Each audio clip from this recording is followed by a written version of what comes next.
Je pense, j'ai l'impression que c'est pas loin d'être le duo le plus turbulent dans l'équipe des technos, ces deux-ci. Épisode 391, 391.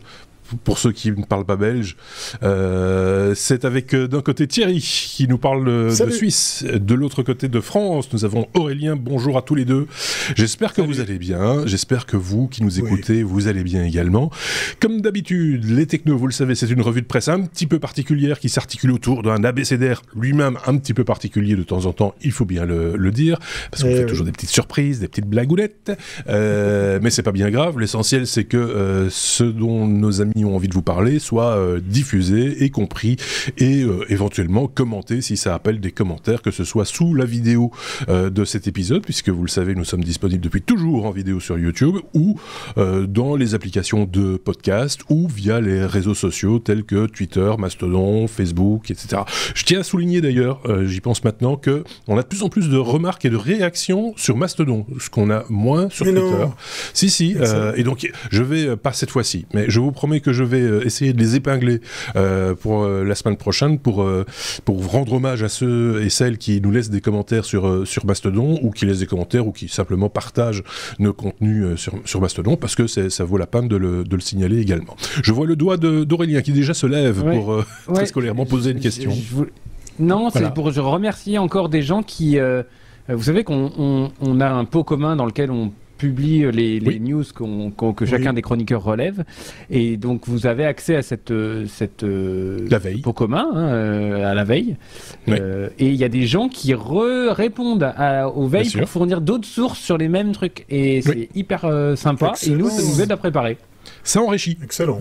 Ça enrichit chaque épisode, et même les bonus, puisque je le rappelle, il y a souvent, même toujours, un bonus qui suit un épisode tel que celui-ci, et donc, bon, une fois de plus, il y aura un bonus, parce que mes petits camarades ont toujours des choses en plus à dire. L'avantage du bonus, c'est qu'il ne fait que 15 minutes, et que ça, vous pouvez le caser facilement pendant une vaisselle, par exemple. Moi, une vaisselle, en général, chez moi, c'est 15 minutes.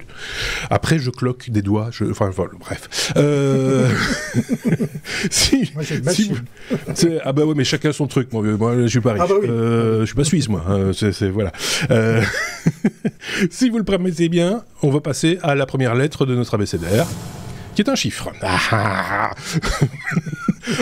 Et alors, en plus de ça, on me met 1 comme unique outil. Ah ouais, bravo. Merci, monsieur Thierry Weber. Unique outil. Quand c'est encore mieux chez Adobe. De quoi s'agit-il ? Oui, et puis je vais dire épisode 391, voilà, on est en majorité entre la Belgique et la Suisse pour dire épisode 391, voilà, que ça plaise ou pas. Oui, alors oui, j'ai enchaîné avec mon Aurélien qui a aussi mis des chiffres dans la conduite, donc j'ai pas pu me retenir de vous parler de cet outil de chez Adobe. En fait, il y en a deux, mais voilà, celui-ci, eh bien, c'est un outil qui vous permet simplement d'uploader ou de téléverser une image. Vous savez, vous avez envie de virer le fond qui est autour d'un personnage au premier plan, un truc comme ça. Alors, il y a moult services qui font ça, mais c'est vrai que chez Adobe, ça fait le deuxième outil que je rencontre et qui m'épate parce qu'il y a juste un bouton à appuyer. En gros, vous uploadez le fichier, je vous expliquerai après tout de suite le deuxième outil que j'ai découvert. Vous, en l'occurrence ici, vous balancez votre image et c'est fini. Voilà, il a détouré le truc, c'est super propre, c'est gratuit, ça vous fait une image avec un fond transparent façon PNG, et c'est bête comme chou. Et le deuxième outil que je voulais vous citer, c'est pour ceux et celles qui ont envie d'énerver notre ami Marc avec ceux qui ont envie de se dire « je suis ingénieur du son et je sais mieux faire que tout le monde ». Oui, voilà, ils ont acheté une technologie Adobe où vous avez qu'à envoyer un fichier audio, il te le nettoie, il enlève les bruits, machin, il te renforce le son du micro, et là, encore une fois, il n'y a aucun réglage, il n'y a aucun bouton, aucun truc. Oui. C'est gratuit. Alors, c'est limité dans le temps. Vous ne pouvez pas uploader des tonnes et des tonnes de fichiers comme ça, à tire-larigot. Et je dois reconnaître que le résultat est assez bluffant. Alors, en l'occurrence, ici, c'est une techno que Adobe a rachetée. Mais je crois que tu as envie de réagir, Marc. Oui, parce que cette technologie-là, celle de nettoyage du son, je pense qu'ils l'ont intégrée à Premiere, qui est leur application de montage vidéo, parce que j'ai vu passer ça justement sur Twitter, etc. Parce que forcément, on se suit entre monteurs vidéo, vidéastes, autres, etc. Et quelqu'un disait que c'était très, très, très efficace. Et je ne doute pas de l'efficacité de ces outils. Je dis juste qu'il faut quand même garder une oreille critique parce qu'on peut être bluffé par quelque chose et puis après se dire ouais mais enfin ça a quand même retiré les basses, ça a quand même retiré telle fréquence, ça a quand même chipoté voilà, il faut être quand même rester très critique par rapport à ces outils même si ça évolue et c'est tant mieux parce ça peut sauver des enregistrements, ça peut sauver des sessions d'enregistrement, voilà, c'est ça. Moi j'ai rien contre l'idée, il faut que ce soit efficace. Ouais. L'outil en question, vous allez le trouver sur Adobe Podcast, qui va bientôt sortir. Et en attendant, on peut faire Mumuse avec deux de ces outils gratuits. Et c'est vrai que si vous enregistrez une séquence avec le micro de votre iPhone, puis ça résonne un peu dans la pièce, là, ça a une utilité. Même si on vous conseille de bosser avec un vrai micro, mais voilà, c'est peut-être pas possible pour tout le monde. Et c'est vrai que là, en l'occurrence, ça fait le job et c'est assez bluffant. L'outil dont je vous parle aujourd'hui pour enlever effectivement le background d'une image, c'est sur Adobe Express. C'est aussi en ligne. Et avec l'avènement de tout ce qu'il y a autour des outils d'intelligence artificielle, il y a de plus en plus, il y a pléthore d'outils en ligne. En fait, ça se passe avec zéro software. On est obligé de se créer un compte, on est obligé d'aller en ligne, on est obligé d'uploader sa matière première pour la travailler. Mais c'est quand même... on vit une belle époque. Moi, je suis assez épaté. Parce que dans le cas précis des logiciels, enfin de ces services de retrait de background, moi j'utilisais Remove BG, Remove Background, qui est pas mal, mais allez faire le test, vous prenez la même image, vous essayez les deux services, vous allez voir, vous êtes bluffé, il y a vraiment une différence de qualité. Ceci dit, dans Photoshop, alors après évidemment, tout le monde n'a pas Photoshop, il y a des outils de détourage qui sont aujourd'hui très performants aussi, très intelligents et qui font bien le job, mais c'est vrai que quand on pinaille un petit peu, qu'on fait les choses pour... ça peut satisfaire monsieur, madame, tout le monde, j'ai envie de dire, mais à un moment donné, l'œil du professionnel, il va chercher le petit poil de cul, parce que voilà, on est comme ça. Voilà. et puis on a envie d'être vraiment tout parfait partout, et voilà. Mais c'est pas pour autant qu'il faut nier l'existence de ces outils qui font gagner, du temps, de la qualité, des fois, là où, malheureusement, on peut faire des erreurs aussi, donc voilà. Je sais pas ce qu'en pense Aurélien de ce genre d'outils d'amélioration d'image, d'amélioration de son... ils s'en moquent ou pas? Non, pas du tout. Non, ça permet à des non techniques, non pros de faire du contenu d'une qualité certaine, qu'ils ne pourraient pas s'ils n'avaient pas ces outils-là. Par contre, oui, je suis comme toi, c'est-à-dire que je trouve que sur le son, si on prend l'exemple du son, il y a un certain nombre de notions techniques sur le contenu fréquentiel, sur plein d'aspects qu'il faut connaître dès qu'on veut être dans un environnement semi-pro voire pro. Disons que faire une correction acoustique.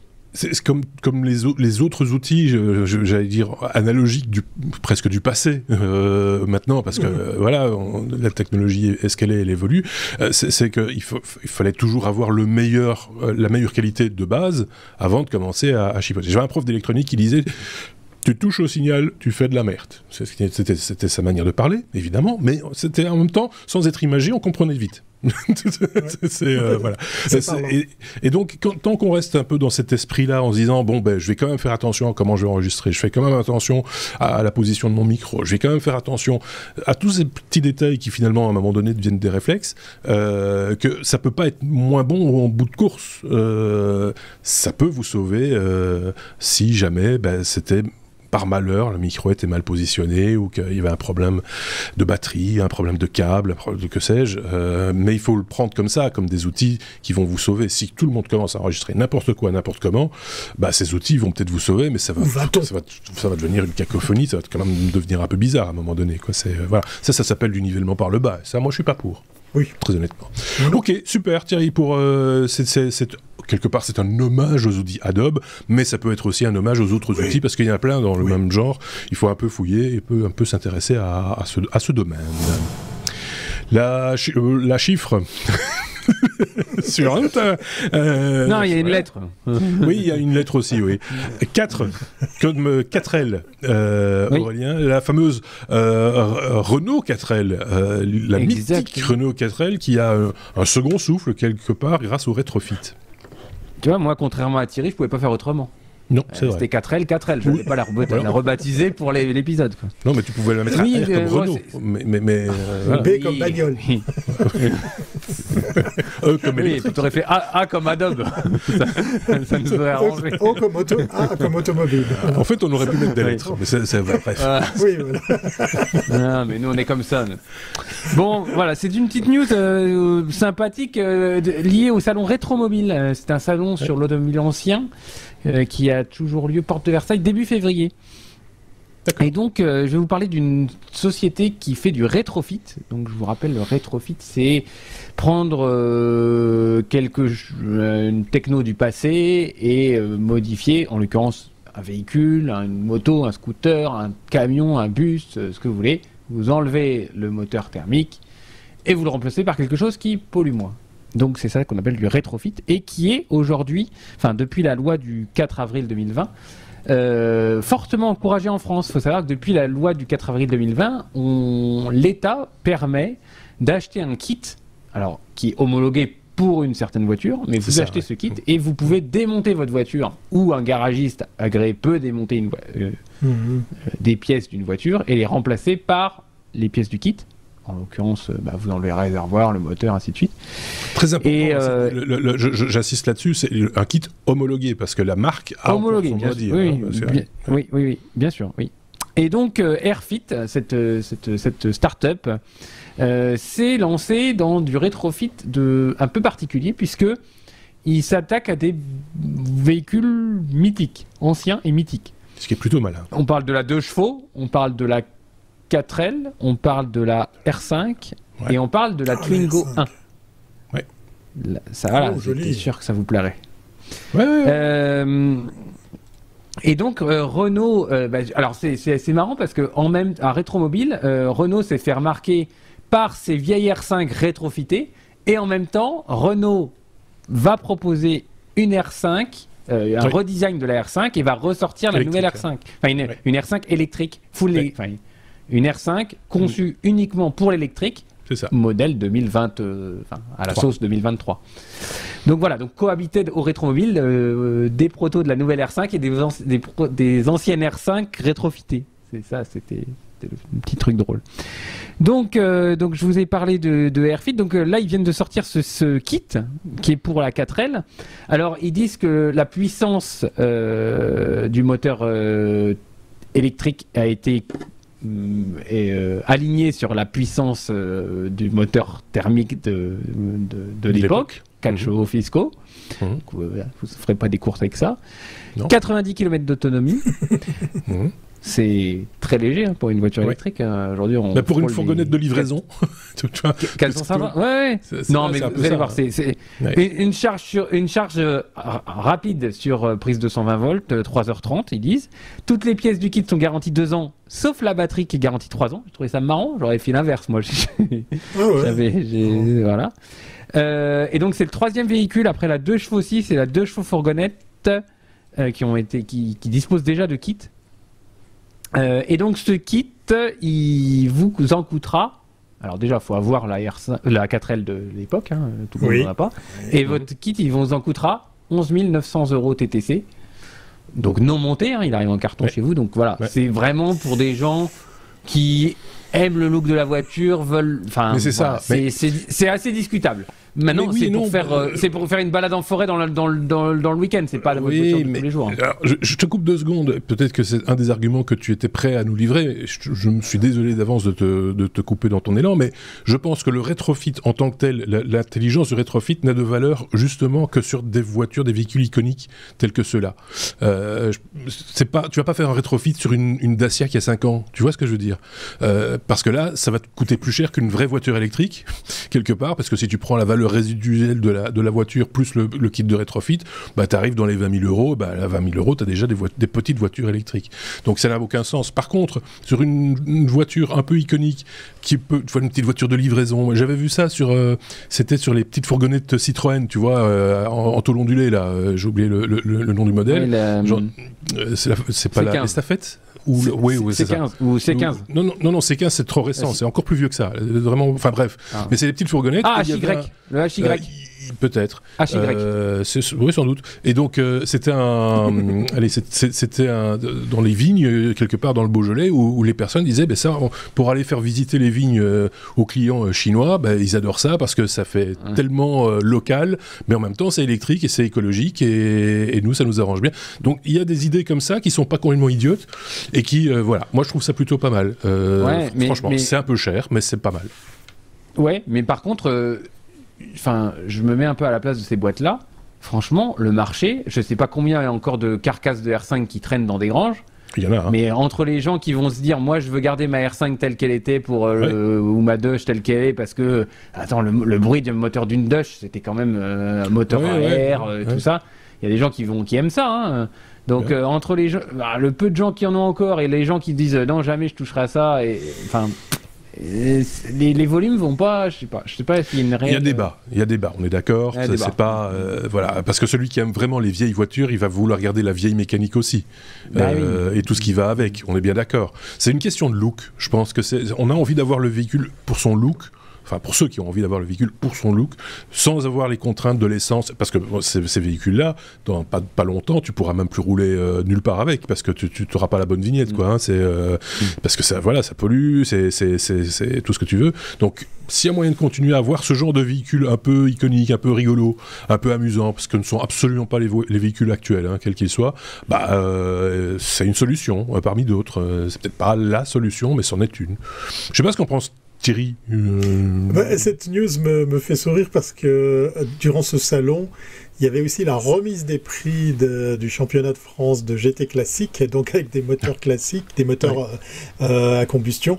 Et comme j'ai des amis pilotes, je les salue, salut JP, qui concourent sur des vieilles voitures qui vont jusqu'à 1999, qui sont normalement pas modifiées, qui sont comme ça éligibles à tourner sur circuit.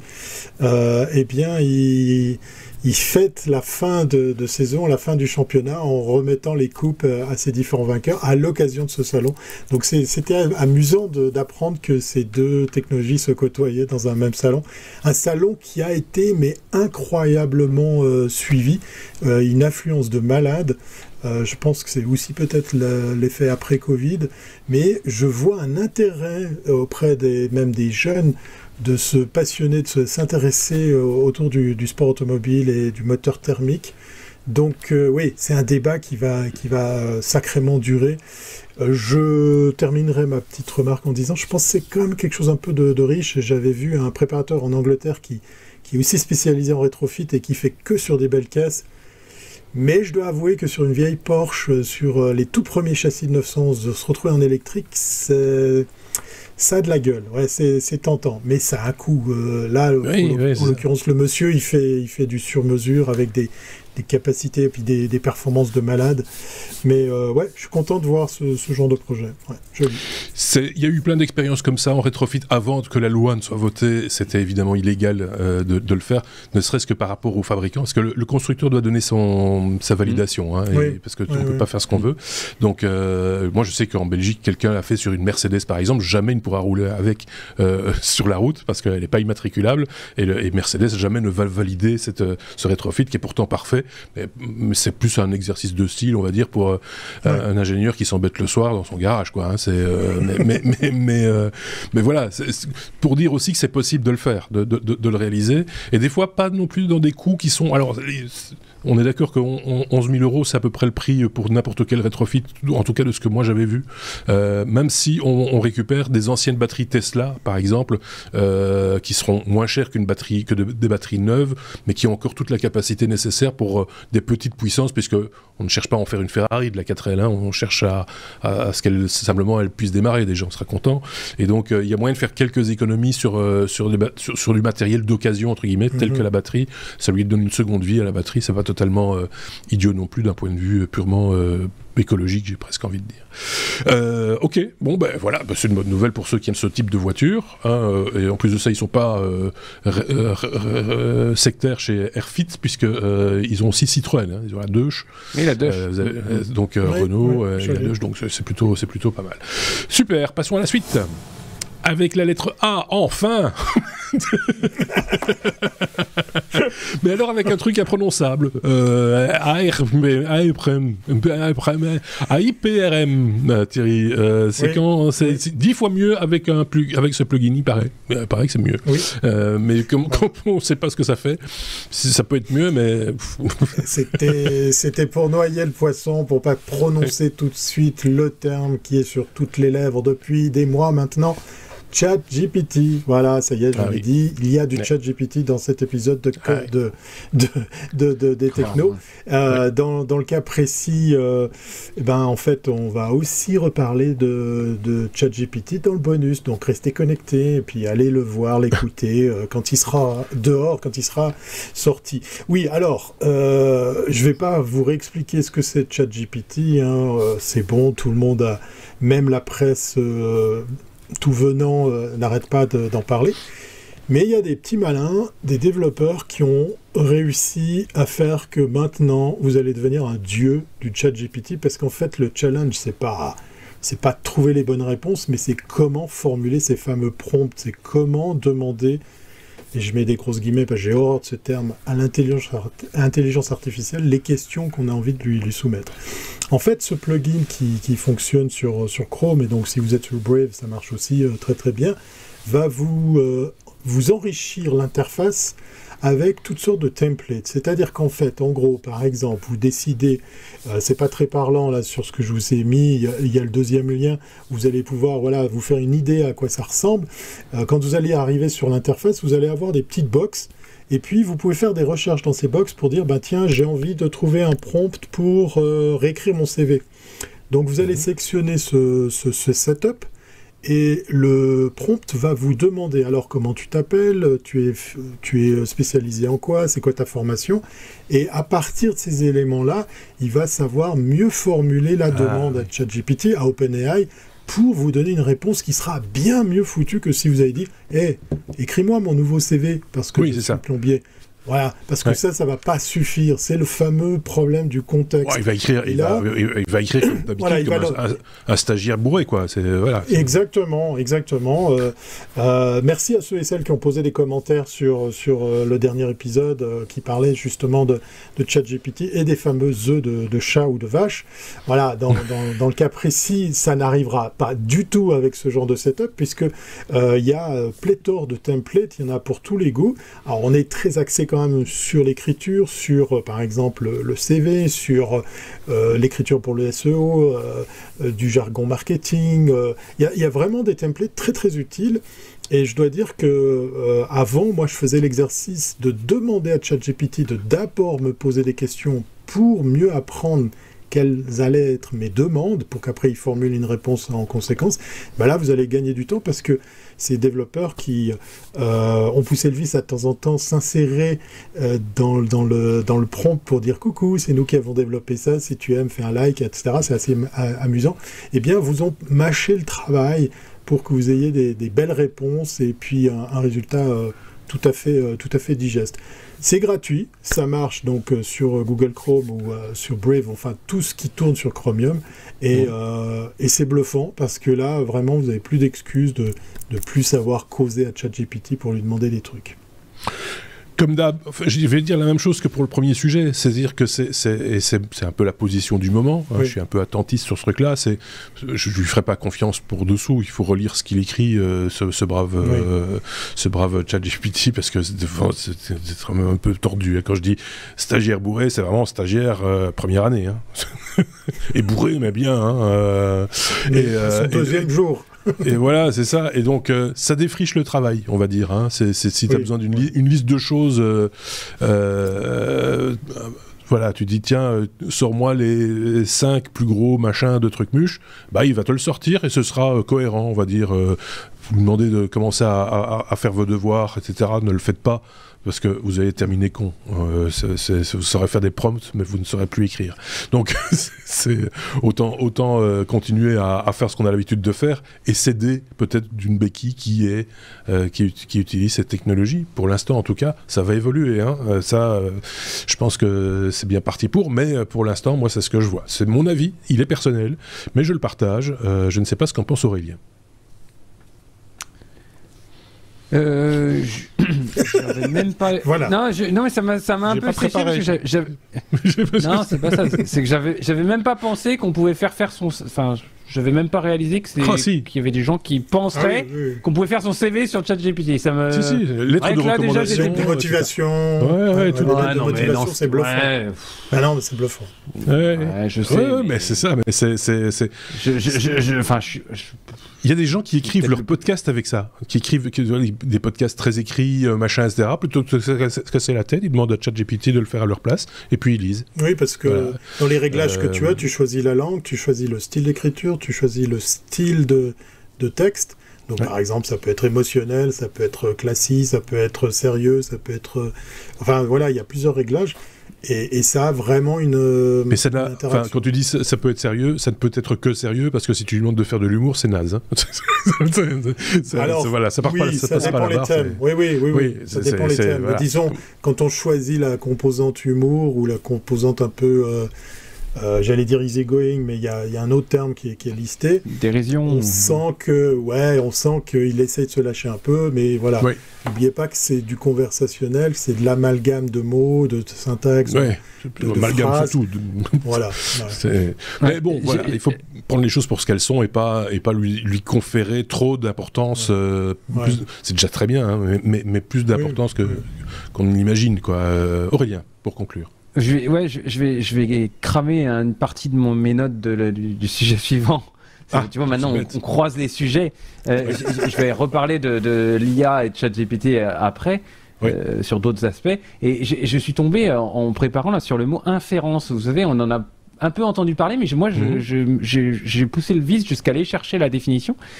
Et comme tu disais, hein, le stagiaire bourré, l'inférence, c'est l'opération logique par laquelle on admet une proposition en vertu de sa liaison avec d'autres propositions déjà tenues pour vraies. Donc si vous dites que tout ce qui est sur le web est déjà tenu pour vrai, servez-vous de ChatGPT. Je vais traverser ce lac parce que les nénuphars, ça fait un peu comme un passage clouté. Voilà. Oui. Grâce aux œufs de vache. Grâce aux œufs de vache, bien entendu. Non, mais voilà. Et en plus, je le répète parce que je l'ai déjà signalé la semaine dernière, parce qu'on s'était fait allumer il y a 2 semaines avec les œufs de chat, parce que quelqu'un avait dit c'est fake news. Alors déjà, fake news, avant d'utiliser ce terme, apprenez à vous en servir, c'est un premier point. Deuxième point, non, ce truc apprend, donc forcément, s'il fait des erreurs à un moment donné, il va arrêter d'en faire au fur et à mesure. Plus il donne de réponses, plus il apprend. Donc voilà. Donc c'est normal que quelque part, il ne donne pas tout le temps les mêmes réponses, et que ça, heureusement, enfin j'ai envie de dire, si tout d'un coup il se remet à nous reparler des œufs de vache ou de chat après 6 mois, c'est que ce truc est vraiment non seulement c'est un stagiaire bourré, mais c'est un stagiaire bourré, mais lobotomisé, quoi. Il récidive. Et récidiviste, et qui terminera pas son année. En tout cas, son rapport de stage va être non mais il dira j'ai écouté le podcast de Marc et c'est pas totalement impossible ce que tu dis là. Non, mais c'est vrai. Bon, on verra. Mais méfiez-vous et faites fonctionner votre bon sens de temps en temps, enfin même tout le temps. C'est mieux. La lettre E comme énergie, Aurélien, tu as parlé, comme tu le disais, d'intelligence artificielle. C'est un désastre écologique pour les moteurs de recherche, paraît-il, parce que c'est vrai que Google, Bing se sont engouffrés dans la brèche, et que ça pose des questions, quoi. Non ? Bah non, justement, Google s'en va pas dans la brèche. Non, enfin, alors, je suis tombé sur un article... Ils y ont pensé, c'est ça que je veux dire. Ils y ont pensé. Alors, je suis tombé sur un article qui m'a un peu interpellé.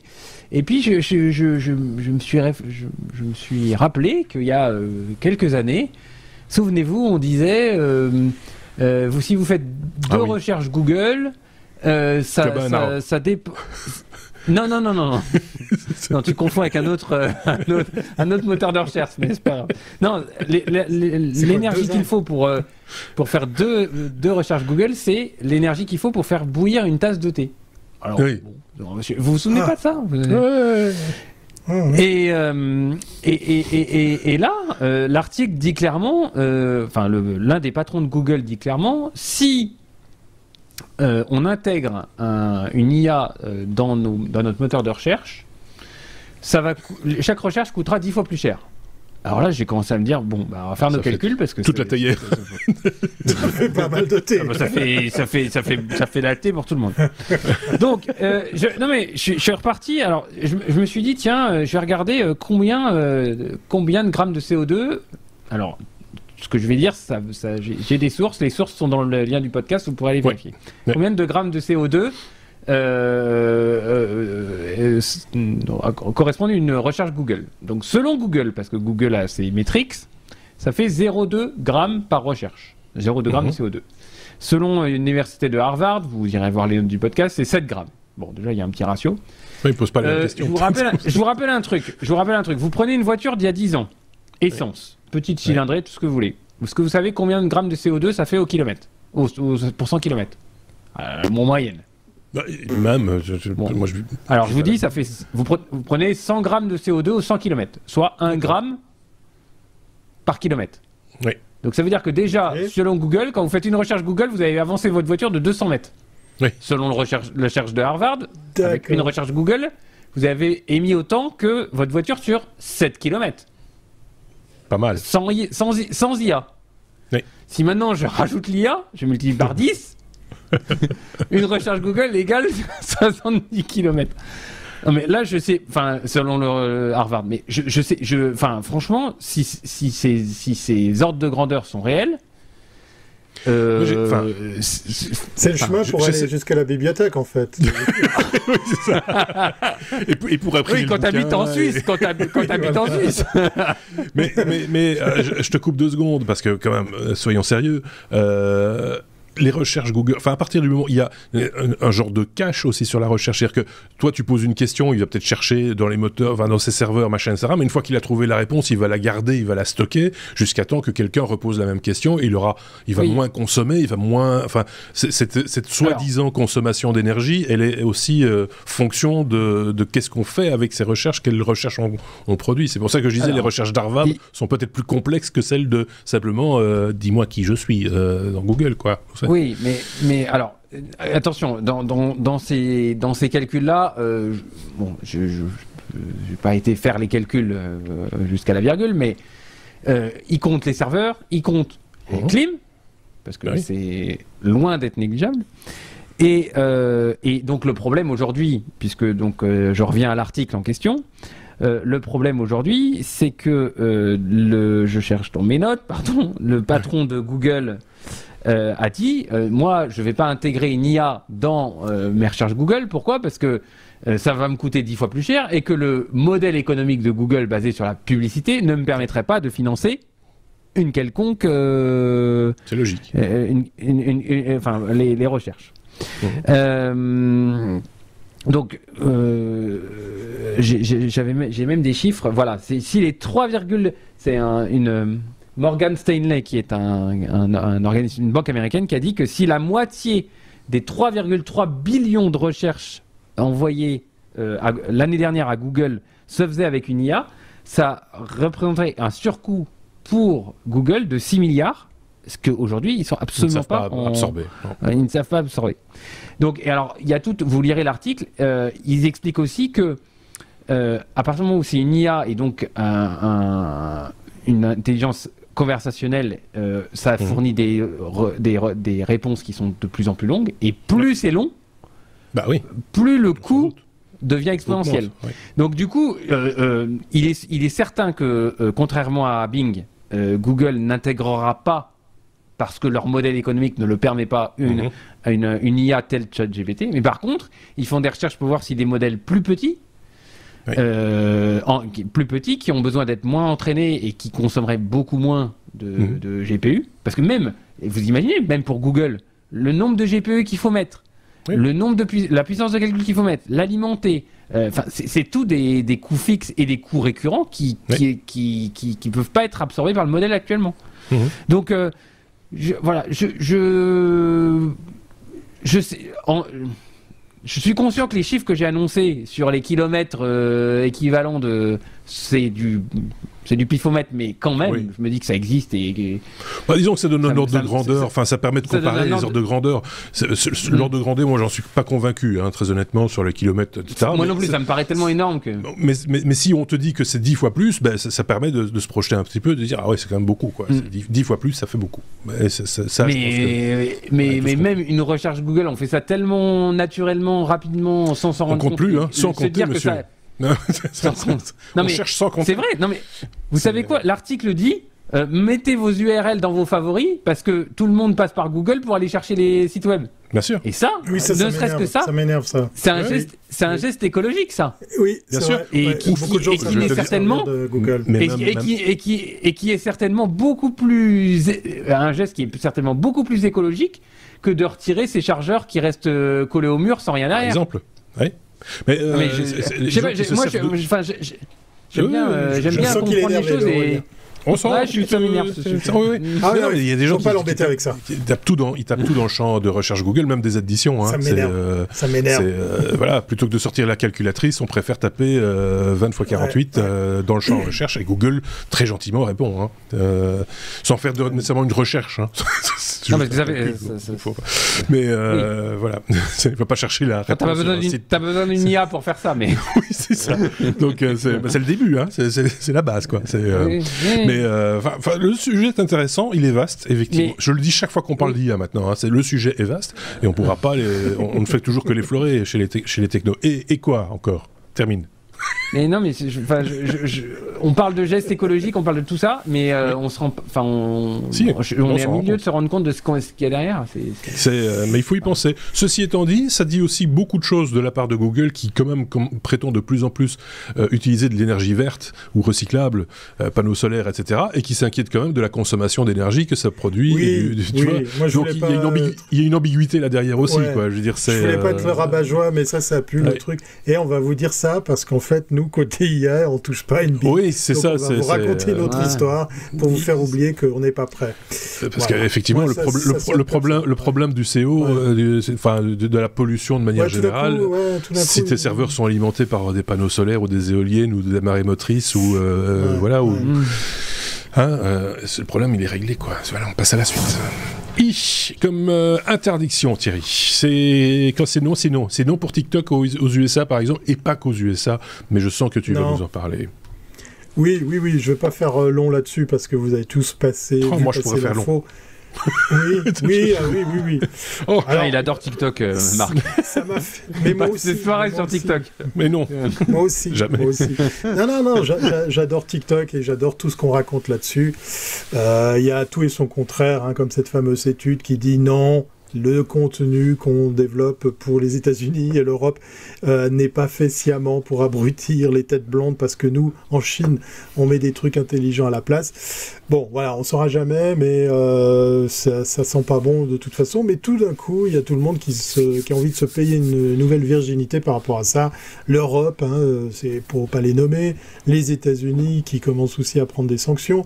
En gros, vous avez vu passer toutes ces recommandations qui sont quasiment en forme d'ordre. C'est tu travailles à un haut poste, tu vas vite m'enlever TikTok de ton téléphone privé comme celui du pro parce que ce machin analyse tout ce qui se passe dans ton téléphone et nous on n'a pas envie de se faire embêter par tout ça parce qu'effectivement on parle de menaces de sécurité, le mot est lâché, les mots sont lâchés. Par rapport à ça, ça me fait sourire parce qu'en fait il y a ceux qui vont à fond dans cette idée de se dire bon, il faut l'interdire, il faut plus l'utiliser. L'Europe tout d'un coup s'effarouche par rapport à tout ça Puis il y a quand même un autre son de cloche qui dit ouais mais les gars, ça vaudrait la peine qu'on continue à jeter un œil là-dessus, qu'on continue à surveiller ce qui s'y passe, qu'on continue à voir vraiment si cet outil est capable de faire tout ce qu'on lui reproche. Moi je suis très naïf, hein. Je me dis je suis sur iOS, donc le fameux système d'exploitation de chez Apple, de la pomme. Je me dis que toutes les apps qui sont proposées là-dessus sont normalement réglo parce que j'ai peut-être une idée arrêtée sur l'équivalent chez Android où on a vu par le passé qu'il y avait quand même pas mal de trucs qui étaient passés par les stores et qui, tout compte fait, étaient un peu bien pourris, voire qui allaient grailler comme ça dans votre téléphone toutes sortes d'infos un peu touchy. Donc je me dis non, allez, je suis sur iPhone, ça devrait pas poser de problème. Voilà, a priori, eux, ils ont décidé que on s'en fiche du système d'exploitation, c'est l'application, point final, chinoise qu'on veut interdire, et c'est tout. Juste pour parler de TikTok, c'est aussi l'occasion pour moi de pousser un coup de gueule, puisque je suis créateur de contenu, et la Suisse n'est toujours pas un pays où on peut gagner sa vie avec TikTok. Ça m'énerve, parce qu'on commence à avoir des stars, on commence à avoir des jolis producteurs de contenu. C'est un outil, moi, qui m'a toujours plu sur le côté... Waouh, je tombe sur des gens qui créent du contenu de qualité, qui créent des choses innovantes, intéressantes. Je sais. Mais dans le cas précis, je trouve que c'est une fenêtre quand on se sert correctement, encore une fois. Oui, mais ça dépend de ce qu'on va chercher. Moi, je suis intéressé par la van life et je vois pas mal de choses. Tiens, d'ailleurs, c'est un épisode sans contenu van life. C'est bizarre. C'est bizarre. Si, tu viens de le faire. Voilà, exactement. Et je peux même faire le lien avec le rétrofit, puisque notre Aurélien a parlé de la Twingo. Et je suis tombé sur un très beau contenu d'un Espagnol qui fait de la van life dans sa Twingo. C'est assez amusant parce qu'il a réussi à l'aménager pour... Bon, on sort du sujet. Voilà, donc, est-ce qu'il faut interdire une app parce qu'on a peur du pays qu'il y a derrière ? C'est plutôt ça que j'avais envie de soulever comme débat. Je sais qu'on n'aura pas le temps d'en parler, mais je vous tends la perche. Moi, j'ai ma petite idée parce qu'on n'a pas attendu TikTok pour s'effaroucher sur d'autres choses. Hein. Je vous donne applications, juste un nom d'app. Voilà, juste un nom d'app et un pays. FaceApp Russie. Voilà. Comme ça, j'ai bien mis de l'huile sur le feu. Mais une pièce dans le jukebox. On le sait tous. Ces applications gratuites, on parlait d'intelligence artificielle, ces applications gratuites qui vont te vieillir, te rajeunir, te machin, etc. Si elles sont gratuites, c'est qu'elles se payent sur autre chose et c'est sur des données en général. Donc, il n'y a pas de... Voilà, exactement. Donc, ce serait pas étonnant qu'il y ait des portes dérobées dans toutes ces applications et dans TikTok en particulier. Il se trouve que le vilain pas beau du moment, c'est le chinois. Qui fait tout aussi pour qu'on dise qu'il est vilain pas beau. Faut être honnête. Hein. Donc c'est un vrai. Cette application pour moi est un vrai problème parce que ce que toi tu y trouves des qualités, moi j'y trouve des défauts. Quand on me dit, on m'a encore sorti ça il y a une semaine ou deux. Oui, mais enfin c'est quand même un nid de créativité. Bullshit, c'est faux. Ce qu'on voit sur TikTok en général sont des choses qui ont été pompées sur des chaînes YouTube depuis 10 ans. Et quand ça fonctionne, tout ce que font les gens, c'est se copier les uns les autres. Et donc on a l'impression que c'est génial. Non, c'est pas génial, c'est juste de la mauvaise copie à la va-vite, etc. À force de regarder, parce que j'ai quand même, pour juger, j'ai quand même installé l'application, faut pas déconner non plus, et je n'y trouvé le seul intérêt de la chose, enfin le seul mécanique qui moi me titille et me pousse à une réflexion, mais j'ai pas la réponse, c'est ce côté addictif de swapper ces vidéos et de pouvoir, on ne voit plus le temps passer après un moment. Une heure après, le soleil s'est couché, machin, etc. Vous êtes toujours là en train de regarder des trucs comme un robot. Ça me fait peur. Franchement, je trouve ça dangereux, ça me fait peur. Je ne comprends pas la mécanique qu'il y a là derrière, ce que ça sous-tend d'un point de vue psychologique, chez les jeunes en particulier, mais chez tout le monde de manière générale. Quelle est l'envie de publier t'as des gens qui se rendent malades parce qu'on leur a fermé leur compte TikTok, parce que pour une raison X ou Y, et qui sont prêts à se suicider. Enfin, il y a quand même des choses plus importantes dans la vie que TikTok, Instagram et toutes ces couillonnades. Il faut à un moment donné remettre les choses à leur place. C'est tous ces outils, je mets des guillemets, sont totalement dispensables. Je terminerai juste... pas content, le Marc, pas content. Non, mais le Marc, pas content. Mais non, je terminerai juste avec un truc, c'est assez rigolo, parce que c'est une attachée de presse ou la communicante chinoise qui disait « Oh, c'est pas bien de la part des Américains d'empêcher une application de fonctionner dans un pays, c'est du protectionnisme numérique, c'est du protectionnisme commercial. » Alors que eux, ils interdisent Twitter, Facebook, ils interdisent Google, Facebook, etc. C'est pas pareil, monsieur. C'est pas pareil. Donc, je pense que là derrière, c'est pour l'instant, c'est un peu ça. Ceci étant dit, moi, je pense que, alors là, ça me fait mal de le dire, et quand je dis ça, je pense à un député démocrate aux États-Unis qui a dit exactement la même chose. Il dit ça me fait mal de le dire, mais quelque part, Trump, pour ce truc-là, il avait peut-être pas tout à fait tort quand il voulait en faire une société américaine, enfin détacher la partie américaine de TikTok et en faire une société localisée, parce que du coup, les datas, ils étaient dans la poche de l'État américain, tout simplement. Voilà, ils sont tous comme ça. Hein. Il n'y a pas à réfléchir 110 ans, mais en l'occurrence, là, c'est nous les gogos dans l'histoire. Enfin, en tout cas, ceux qui ont encore l'application installée sur leur smartphone. Un truc à rajouter ou pas, ou on passe à la suite, parce que sinon, on n'a pas fini. Ah, d'accord, on passe à la suite. Okay. Alors, c'est P. Alors, j'allais dire prothèse, mais c'est pas prothèse, c'est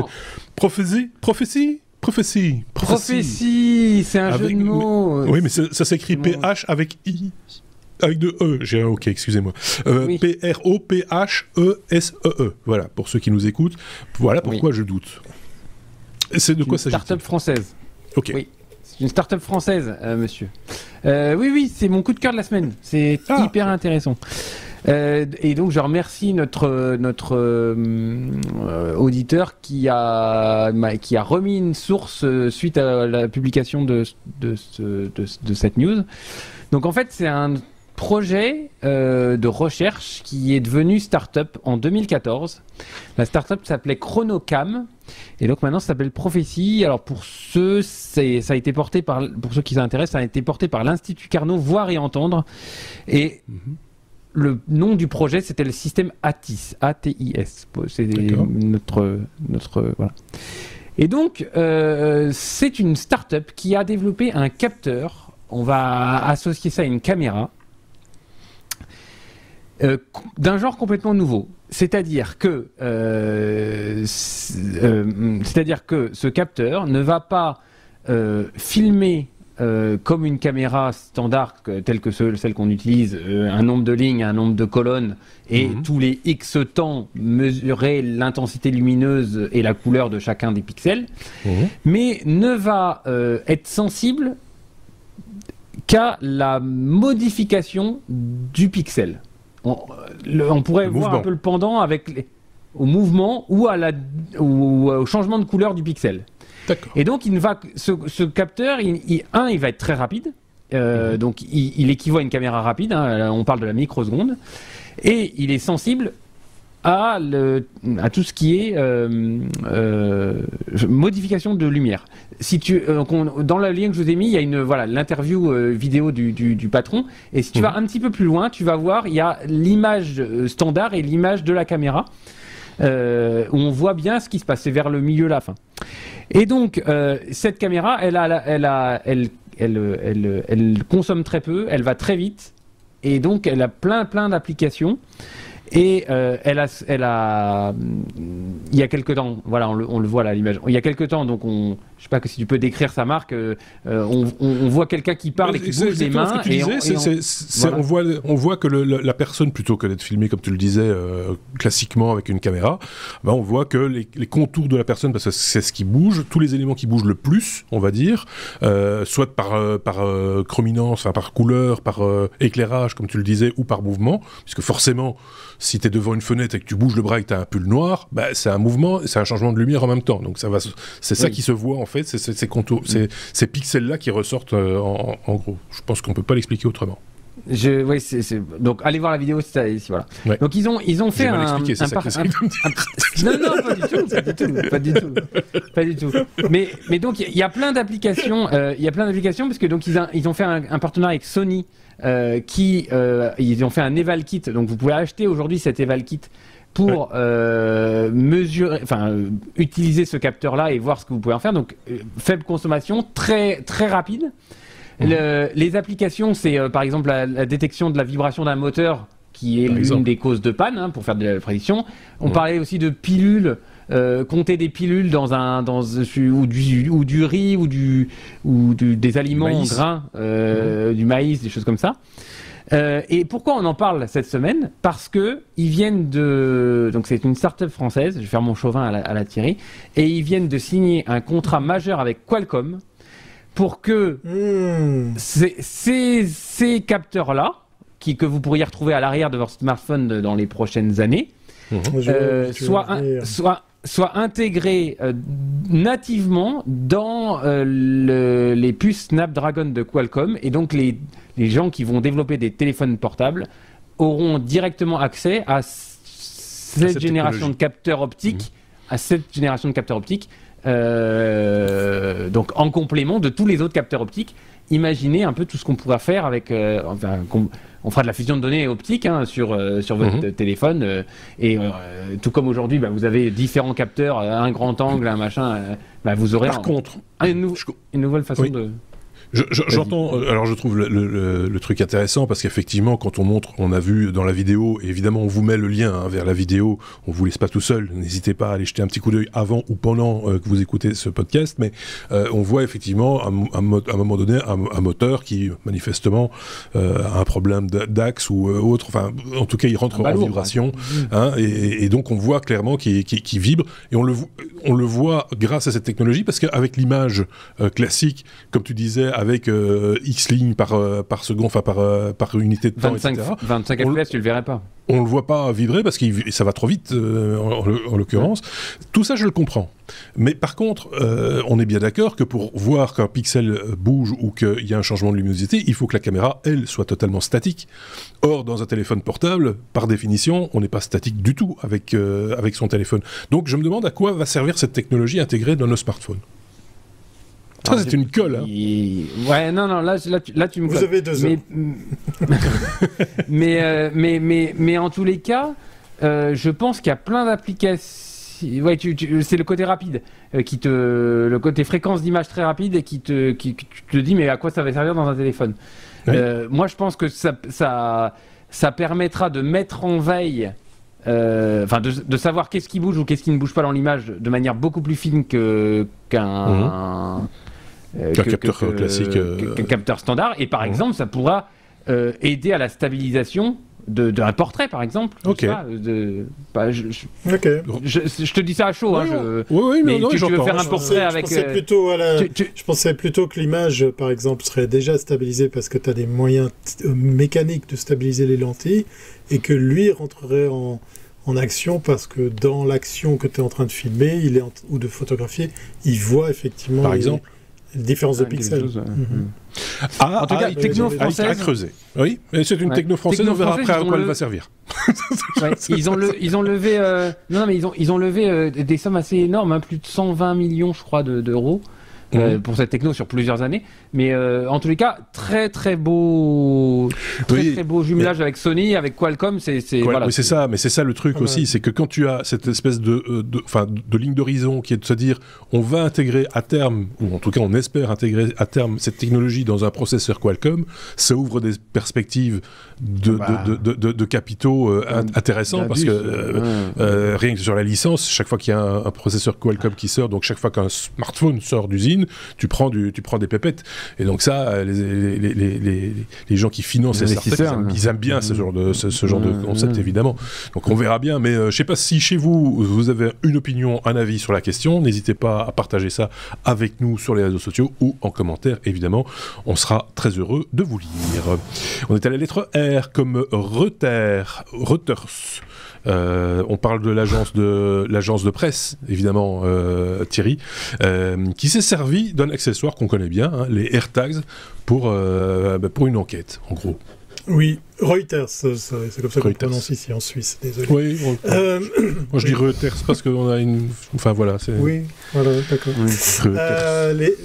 Les AirTags, voilà, je partage une petite astuce avec ceux et celles qui ont envie de trouver le meilleur prix pour les AirTags qui sont déjà pas chers. C'est au Canada que j'ai trouvé, en rentrant du CS, le meilleur prix, toutes taxes confondues, parce que je me suis dit aux États-Unis c'était moins cher, mais avec les taxes... Enfin bon, bref, voilà, on s'égare. Oui. Reste que cet accessoire voir, il est pas cher, hein, il est quand même accessible, et c'est ce que se sont dit des journalistes de Reuters qui se sont dit, ouais, elle est bien sympa cette grande société de pétrochimie. Merci à Xavier pour le partage de cette news qui m'a tout de suite plu puisque je suis fan de ces devices. Et donc du coup ils se sont dit, ouais, c'est bien gentil ce géant de la pétrochimie qui nous vend ce greenwashing en disant que Dow Incorporated récupère des vieilles baskets pour bien les recycler et en faire du matériel de construction. Eh bien, le journaliste en question, il s'est dit, moi j'y crois pas trop, et il s'est acheté une craquée de AirTag. Il a essayé d'abord avec une paire pour traquer ces fameuses baskets que où elles allaient. Il avait, voilà, où elles allaient. Alors lui, il s'est fendu d'aller au bon point de collecte en ayant au préalable planqué l'AirTag dans la semelle d'une vieille paire de Nike, et cette paire de baskets a fini à Singapour et elle n'a pas bougé de là. Donc du coup, il a récidivé, il s'est dit, c'est quand même bizarre, bon, c'est peut-être un hasard, j'ai envoyé qu'une seule paire, enfin, j'ai déposé qu'une seule paire, et il a fait ça avec plus d'une dizaine de baskets. Il a essayé d'utiliser plusieurs points de collecte, et ça s'est un petit peu baladé toujours de la même manière. Ça a fini pas loin d'un pays dans lequel normalement il n'est pas censé atterrir, hein, ces fameuses baskets. Pour faire simple, on finit chez un revendeur de seconde main en Indonésie. Donc on était bien loin du compte. Et surtout, fait amusant, elles n'ont jamais servi, tristement amusant, elles n'ont jamais servi à justement à construire des bâtiments, des choses, des objets, parce qu'elles n'ont jamais été recyclées, elles ont été revendues. C'est une forme de recyclage. Oui, c'est une forme de recyclage, mais on est allé sur des pays où on était censé pas renvoyer nos merdes, puisque non, mais on est bien d'accord. C'est une voilà, c'est un peu, voilà, c'est un peu dommage pour le coup, pour l'image de la boîte, mais aussi beaucoup pour la planète. Et sur les 11 paires qu'il a traquées, il a réussi à en retrouver quelques-unes pour carrément trouver la fameuse paire sur un marché de seconde main sur une des paires. Les autres, effectivement, il a perdu le signal. Il en a fait un article, il en a fait toute une enquête, et ça a donné envie, effectivement, à la fameuse société de pétrochimie de se retourner vers son prestataire, avec qui il a cessé d'ailleurs de faire du business, pour se dire, c'est quand même bizarre, allez, une enquête. Voilà. Donc, il était le premier étonné, et on va se dire que c'est sûrement ce qui est arrivé, et puis qu'ils allaient investiguer pour vraiment donner vie à ce projet. Donc, ça amène quand même deux choses. La technologie, ces AirTags, ça devient la hantise des transporteurs, hein. Les avionnistes, les compagnies d'aviation sont à détester ça. Et il faut savoir que, par exemple, Lufthansa, les Allemands ont failli, ils ont essayé, puis ils sont revenus en arrière, d'interdire d'installer des AirTags dans vos bagages. En même temps, comment tu fais ça ? Tu m'expliqueras, chers Allemands, parce que c'est devenu, voilà, pour la petite histoire, j'ai tagué mon bagage à l'aller comme retour quand je suis allé au CES. C'est assez amusant de voir vraiment en live où se trouve votre bagage. C'est assez bluffant. Puis de l'autre côté, ça amène encore plus de doutes qu'on pourrait avoir vers ces boîtes qui nous disent je compense du CO2, je me rachète une virginité écologique, j'investis dans des projets de demain, etc. Le greenwashing, quoi. On n'a pas fini d'être déçus. Voilà. Oui, c'est ça. Et tout ça avec un device de 35 €. Voilà. Et ça, c'est plutôt malin. C'est un hack intelligent et qui permet de documenter un article efficacement, parce que je pense qu'on s'en doutait un petit peu. Enfin, je veux dire, il faut apporter la preuve. On est d'accord. Mais s'il l'a fait, c'est qu'il avait un doute, et ce doute était totalement assumé. Et voilà. Mais ceci dit, ça remet en question toute la question effectivement de la vente sur un second marché de nos anciens vêtements, voilà, et c'est tout un débat, on va pas rentrer là-dedans, en plus c'est pas très technologique non plus, mais ça fait un peu froid dans le dos, et on se dit que de temps en temps la planète elle tourne pas très très rond, quoi. Il faut être honnête. R comme rapidité, ce qui n'était pas le cas de cet épisode, puisque vous le voyez, il s'allonge un tout petit peu, mais Aurélien, c'est le dernier sujet, donc voilà, on va parler de Xiaomi. On va parler de Xiaomi qui propose une recharge de smartphone en 5 minutes. Ça, c'est pas beaucoup, 5 minutes. Oui, non, mais justement, où va le monde et quand est-ce que la tech... je continue le sujet.